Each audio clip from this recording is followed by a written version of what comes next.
Bonjour. La crise du Covid et le ralentissement économique ont poussé de nombreuses sociétés à diminuer leurs dividendes, voire carrément à ne pas en payer du tout. Les autorités ont d'ailleurs encouragé les établissements financiers à ne pas verser de dividendes. Et vous le savez, les dividendes sont habituellement un bon facteur de soutien des cours en bourse. Alors, aujourd'hui, où en est-on sur les dividendes et où va-t-on par la suite?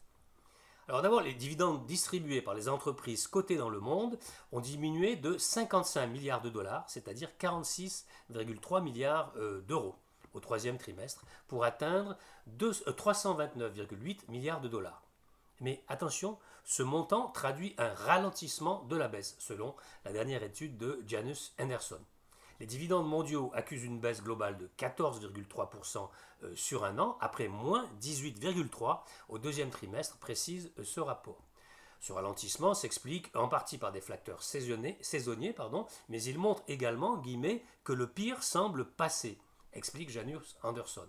Les sociétés pharmaceutiques, les producteurs de denrées alimentaires et les détaillants alimentaires ont bien résisté aux réductions, globalement. Mais les fabricants automobiles et les sociétés de loisirs ont fortement réduit leurs dividendes.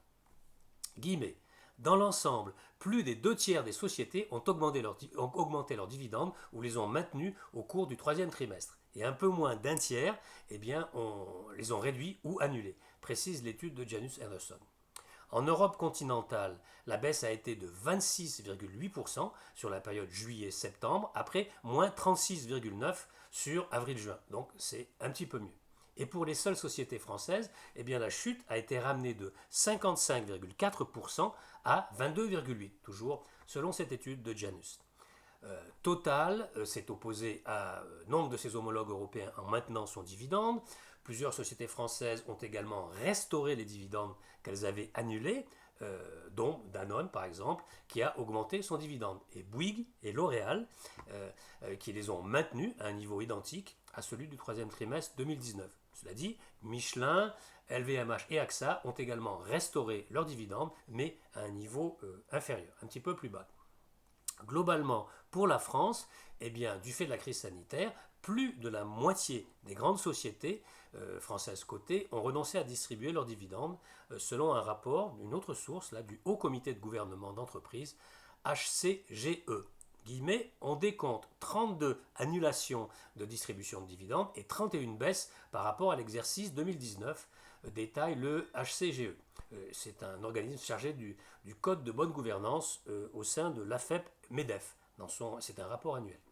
Ces annulations ont ces baisses ont représenté 27 milliards d'euros tout de même, soit une baisse des montants distribués de 41% par rapport à l'exercice passé, souligne cette étude.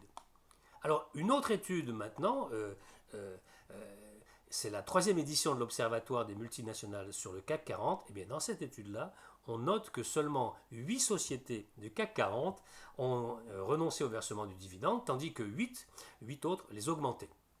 Cet observatoire souligne aussi que malgré la récente baisse, les dividendes versés par le CAC 40 ont augmenté de 269% depuis l'an 2000, donc sur 20 ans, mais plus 269%. Comme quoi le dividende sur le long terme, ça paye. Alors, que peut-on attendre désormais sur l'ensemble de 2020 ? Au niveau mondial, pour Janus Henderson, cette étude prévoit désormais une baisse de 19 à 25% des dividendes, moins 19, moins 25, alors qu'elle n'excluait pas en avril un repli allant jusqu'à 35%.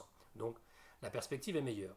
Selon ces prévisions d'ailleurs même les plus optimistes, la baisse des dividendes mondiaux sur l'ensemble de cette année serait même limitée peut-être à 15,7% en données globales, ce qui les ramènerait à 1200 milliards de dollars. Donc, globalement, ça va tout de même plutôt mieux du côté des dividendes. Autre bonne nouvelle que je vous indique, c'est le cas particulier des banques et des assurances, des établissements financiers. Les actions de ces établissements progressent ces derniers jours à la Bourse de Paris, justement sur des espoirs de retour des coupons. Car plusieurs membres de la BCE ont ouvert la porte à une reprise du versement des dividendes. Je vous rappelle que la BCE avait demandé fin mars aux banques de s'abstenir de verser des dividendes ou de racheter des actions afin de préserver leurs fonds propres. Alors, dans quelle mesure pourront-elles le faire et quelles en seront les modalités? Eh bien, l'incertitude reste importante, mais il y a cette porte nouvelle qui vient de s'ouvrir. Mais après une interview d'Yves Mersch, le vice-président du conseil de surveillance prudentielle de la BCE, dans le Financial Times, eh bien, le gouverneur de la Banque de France, François Villeroy de Galhau, eh bien, lui aussi s'est prononcé en faveur, guillemets, d'une ouverture prudente vers une distribution des dividendes pour les banques. Alors, je vous souhaite de bons trades, peut-être sur des sociétés versant de gros dividendes, et je vous dis à bientôt pour de nouvelles news du chalet.